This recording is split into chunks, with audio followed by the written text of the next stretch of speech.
Hello, welcome to my channel. My name is Udom. Today we'll be discussing on how to change your institution. I'm going to broadly explain how to change institution in two ways. Number one is changing your institution before the post-UTME of your school, your first choice of school, and then the second one is changing your institution after the post-UTME.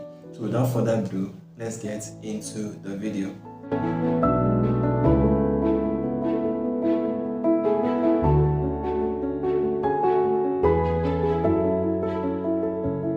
First change of institution process I would like to talk about is the change of institution that involves you changing the institution before your post-UTME.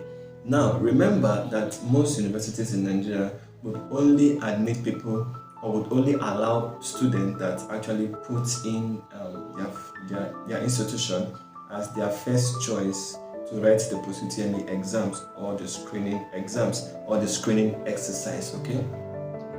Now, because of that, there will be no second choice for you, okay? So everybody, at this point, we all know that what gives you admission is your first choice of institution. Now, before you write your post-UTME for that your first choice of institution, please note that if you are not comfortable with that institution that you put as your first choice, you can change it before the post-UTME. And at this point, it is JAMB that controls that change of institution, and that is why it is easy. When the university wants to admit, or when you might have finished writing your JAMB exams, the Joint Admission and Matriculation Board are going to send the information of people that registered under that school to the school that you actually put in, okay, so that the school can actually know the number of people that are actually coming to write the post-UTME exams, okay. But JAMB will not send the information like right away.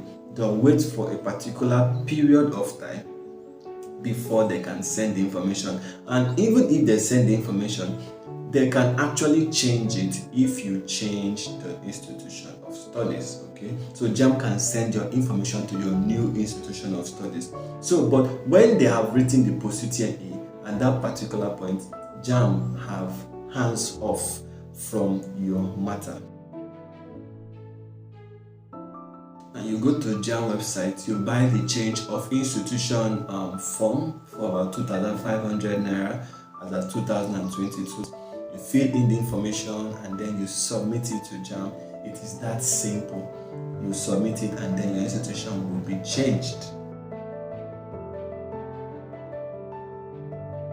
Now, there's another one where you can change after writing your post-UTME.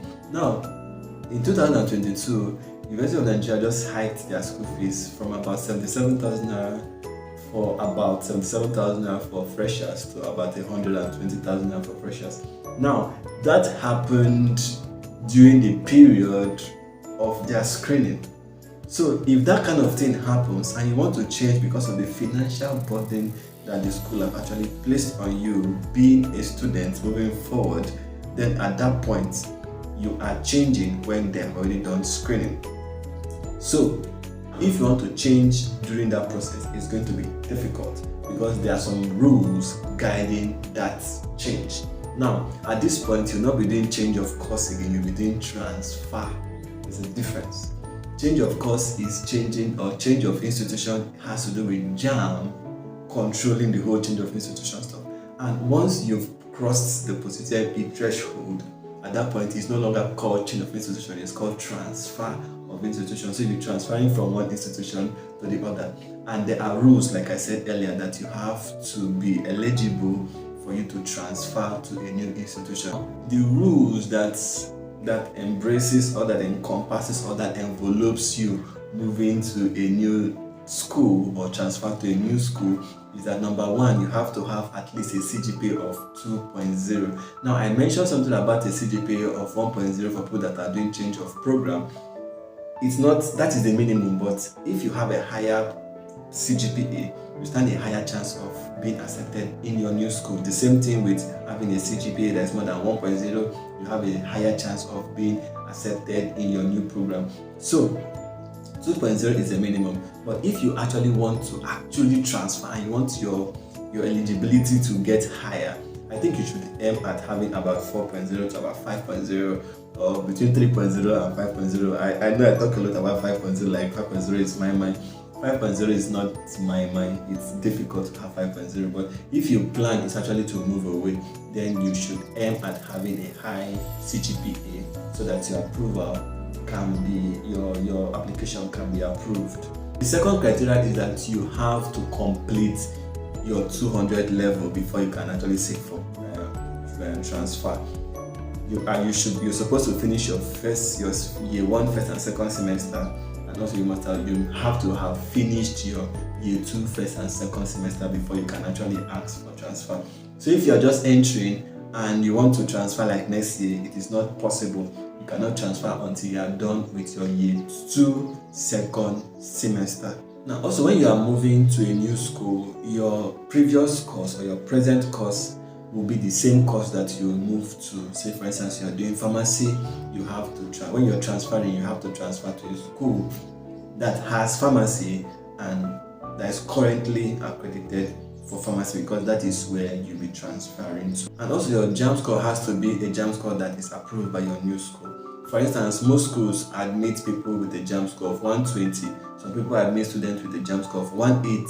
Some people admit students with a JAMB score of 200. Now, if you are moving from a school that admitted you with a JAMB score of 120, and then you want to transfer to a school that admitted students with a JAMB score of 200, you know they will not accept you. But if you are moving from a school that accepted you at a JAMB score of 200, and then you're going to a school that admits with 120, then you'll be accepted. You get the gist. So try to make verifications, try to do findings on those information so that you stand a better chance of moving from your old institution to your new institution. Now, the thing is that before you move, you have to have reasons for moving.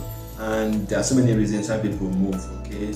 Most of the time it is financial, sometimes it is health-wise, or sometimes it can be insecurity. You have to have a reason for moving. The school will not move you until you give them a tangible reason for moving.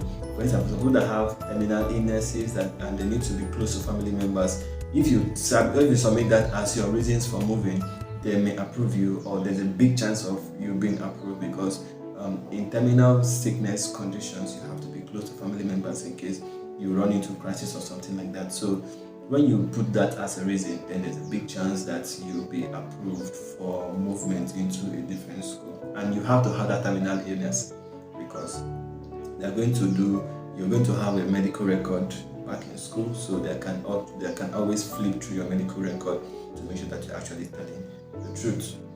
Now, before your university grants you the request of moving to a different school, they will place your admission on, should I say probation? They will place it on an in-between scale, okay?